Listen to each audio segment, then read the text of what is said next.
Merci beaucoup, monsieur le modérateur. Merci au comité d'organisation de votre invitation.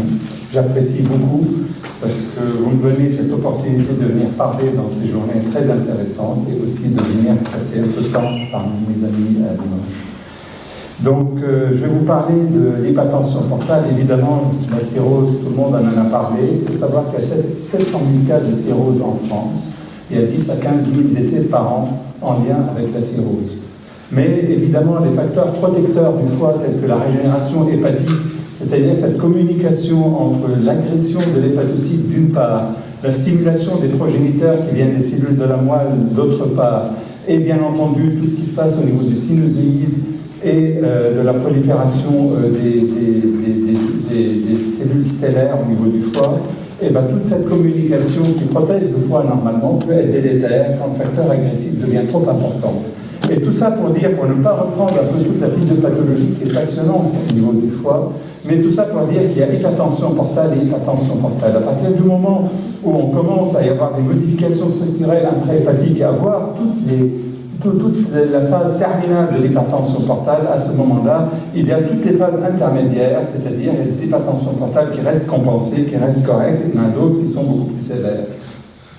La cirrhose, il en est de même. Il y a des cirrhoses compensées, il y a des cirrhoses aussi décompensées. Donc, lesquelles des cirrhoses compensées peuvent avoir de l'hypertension portale, alors que des cirrhoses décompensées peuvent être décompensées sur le plan de la fonction hépatocellulaire et encore stables sur le plan de l'hypertension portale.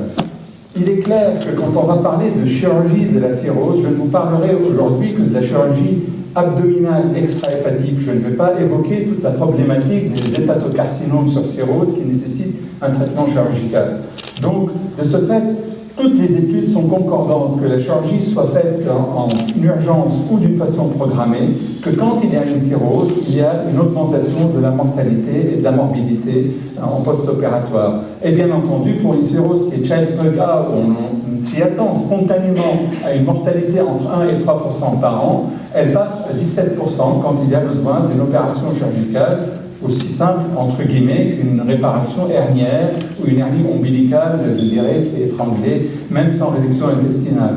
Et peut atteindre les 100% pour une cirrhose qui est Child-Pugh. Donc cela est important.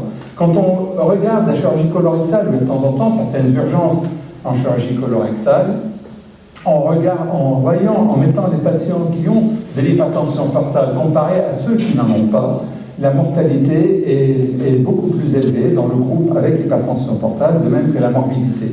Et quand on regarde toute chirurgie gastro-intestinale confondue, on multiplie la morbidité d'un facteur de 35 à 40%, en particulier de plus de transfusion sanguine, et on multiplie la mortalité d'un facteur de 100%. Donc un autre ratio qui est beaucoup plus élevé quand il y a une hypertension portale qui est associée à la cirrhose, comparé à la cirrhose sans hypertension portale. Encore une étude encore plus large spectre. La cirrhose, déjà, les bâtons qui sont en marron augmentent déjà les facteurs de risque de mortalité, alors que les bâtons verts, quand on rajoute de l'hypertension portale à la cirrhose, donc ces facteurs sont encore plus graves. Cette étude, qui est l'étude des centres français qui s'occupent des maladies vasculaires du foie, donc Valdic, qui est publié par Laurel Krief, qui ont récolté à peu près plus de 40 patients qui ont été opérés d'une chirurgie abdominale extrahépatique, mais qui ont une hypertension portale sans cirrhose.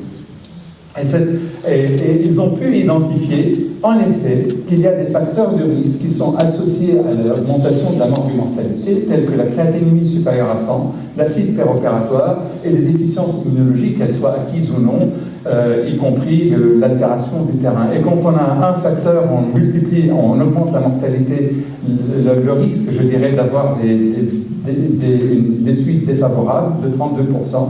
Et quand on dépasse ces deux facteurs, on passe à 64% d'une façon très très significative. Donc finalement, l'hypertension portale est quand même un facteur de risque, pardonnez-moi, qui est aggravant. Donc dans ce fameux triangle où il est nécessaire d'opérer un patient qui est cirrhotique et qui a une hypertension portale, est-ce qu'il y a des moyens aujourd'hui d'optimiser la prise en charge de l'hypertension portale pour amoindrir la mortalité post-opératoire? Donc intuitivement, on pourrait dire, bien sûr, on va réduire l'hypertension portale en mettant un TIPS. Mais finalement, si on passe à un raisonnement déductif, on regarde qu'il y a très peu d'études aujourd'hui qui traitent et qui ont été publiés avec peu de cohortes qui disent que finalement le TIPS, en effet, est la bonne indication pour réduire l'hypertension portale et donc permettre une chirurgie sans risque en réduisant les transfusions sanguines et en réduisant l'acide post-opératoire et la mortalité a fortiori. Donc ces études, comme vous pouvez l'imaginer, niveau de preuve très très faible, rétrospective, série de petits cas et de petites cohortes systématiques. Donc il a fallu qu'on s'y intéresse à la question avant d'aller un petit peu plus loin et on a voulu faire un état des lieux. À Tours, comme il y avait un centre où on faisait beaucoup de TIPS, donc on a pris quand même les 4 centres un peu en France qui faisaient beaucoup de TIPS et qui ont été régulièrement sollicités. Donc on a aligné ces 4 centres et on a regardé d'une façon rétrospective à peu près 66 malades qui avaient un TIPS antérieurement, donc en préopératoire par rapport à une chirurgie abdominale extra-hépatique, quelle qu'elle soit, et qu'on a fini par comparer avec un propensity score à 68 patients qui avaient à peu près les mêmes caractéristiques, et propensity score qu'on a voulu corriger parce qu'il était quasi impossible d'avoir une population assez homogène et assez comparable. C'était chez des malades cirrhotiques parce qu'il n'y en a pas tant que ça, il faut quand même le reconnaître. Donc il était très difficile de pouvoir aligner et pouvoir comparer pour rechercher toujours un seul objectif, quelle est l'influence de la présence d'un TIPS en préopératoire sur la morbimortalité post-opératoire. Donc en effet, quand on compare ces deux cohortes, vous remarquez bien que tout de suite, la cohorte de TIPS avait 16,56 parce que tous ceux qui avaient un TIPS en préopératoire ne sont pas arrivés à la chirurgie. Il y a eu des décès, il y a eu des complications telles que l'encéphalopathie sévère ou une décompensation de la cirrhose qui ont contre-indiqué la chirurgie.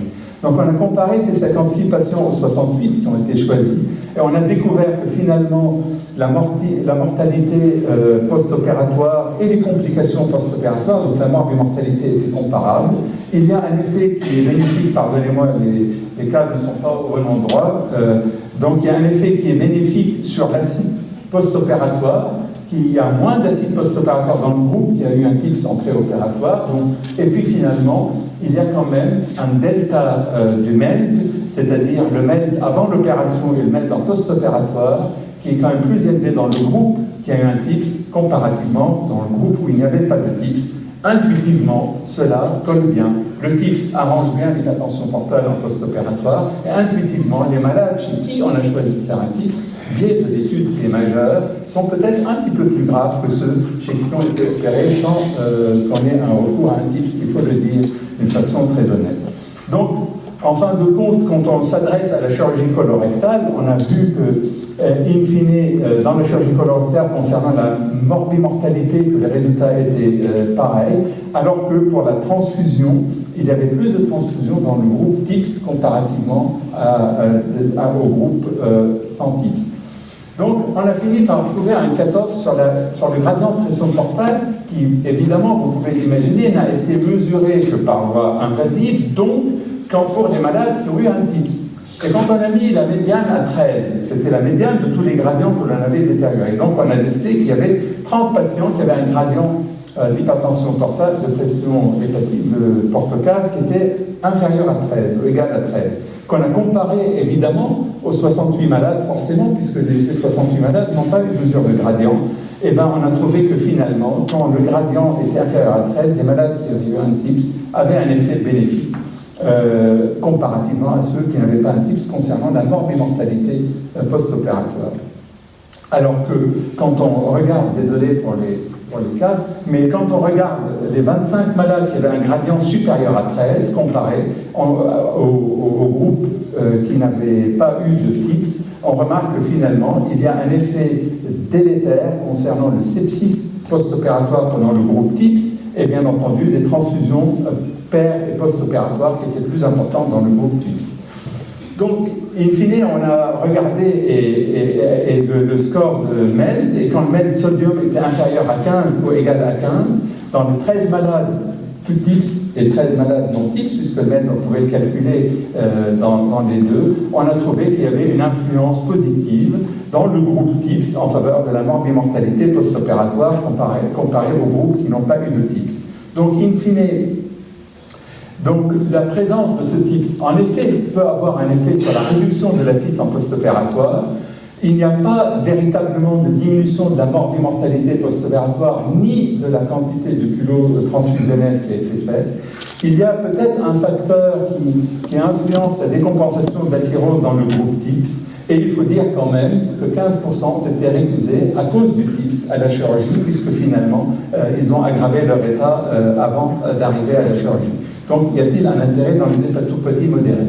Donc, d'une façon intuitive, et on peut aussi le déduire, parce que j'avais bien aimé votre conférence ce matin qui était bien. Donc, on peut conclure que dans les cas où il y a une thrombosport, une cirrhose avec une thrombosport, je ne vois pas comment on pourrait faire une colectomie chez ce patient sans faire quelque chose. Qu'elle soit décompensée, mais là, si on est plus dans les indications de transplantation et encore, parce qu'il n'y a aucun territoire porte, alors que là, à la rigueur, il va falloir trouver un moyen, et je trouve qu'on peut quand même déduire que la mise en place de TIPS peut réduire quand même toutes ces circulations collatérales, et quand même la chirurgie peut paraître un peu plus confortable, même s'il n'y a pas de data aujourd'hui qui puisse le prouver.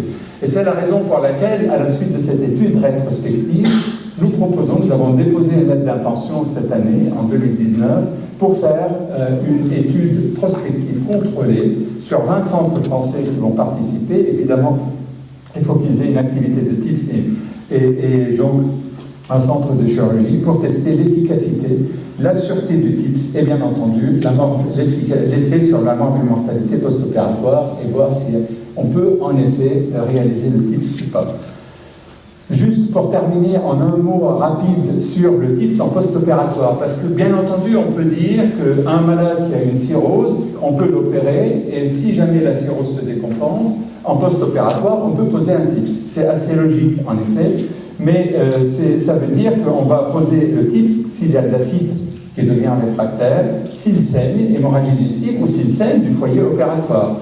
Mais en revanche, quand il passe en encéphalopathie hépatique, insuffisance hépatocellulaire et ou insuffisance rénale, tel que le décrivait Paul ce matin, cet après-midi, donc là, en l'occurrence, le TIPS n'est vraiment pas du tout indiqué. Le niveau de preuve est faible, et finalement, on rejoint les indications standards du TIPS. Donc, enfin, et pour conclure, donc on peut dire qu'aujourd'hui, il n'y a pas de conduite à tenir standardisée pour mettre un TIPS systématiquement quand un malade qui est cirrhotique et chez qui il va falloir l'opérer, soit d'un cancer du côlon, soit d'une chirurgie abdominale pariétale, mais en tout cas extra-hépatique. Les études actuellement dans la littérature sont de très faibles niveaux de preuve, et on peut retenir quand même, s'il y a une indication qui est standard pour la cirrhose d'un TIPS, il faut le poser en préopératoire sur les critères standards du TIPS. S'il y a une thrombosport, je pense aujourd'hui que l'on s'accorde entre experts pour dire que quand il y a une thrombosport, vaut mieux quand même mettre le TIPS avant d'intervenir chez un patient chez qui il est nécessaire de faire une proctectomie ou une colectomie ou une autre chirurgie abdominale. Ensuite, il faut considérer aussi de temps en temps d'aller à la transplantation. Un malade, même s'il est alcoolique, il peut être sevré, il peut rejoindre les critères de la greffe et pouvoir peut-être le traiter, mais bien entendu, ça ne touche que les malades qui ont une pathologie bénigne à opérer et non les malades qui sont porteurs d'un cancer, parce qu'ils sortent des indications de la greffe. Et puis, il faut attendre des résultats de PHRC pour pouvoir dire de façon très très claire s'il faut, oui ou non, aller vers le traitement d'hypertension portale avant d'opérer un patient en extra-hépatique. Merci de votre attention.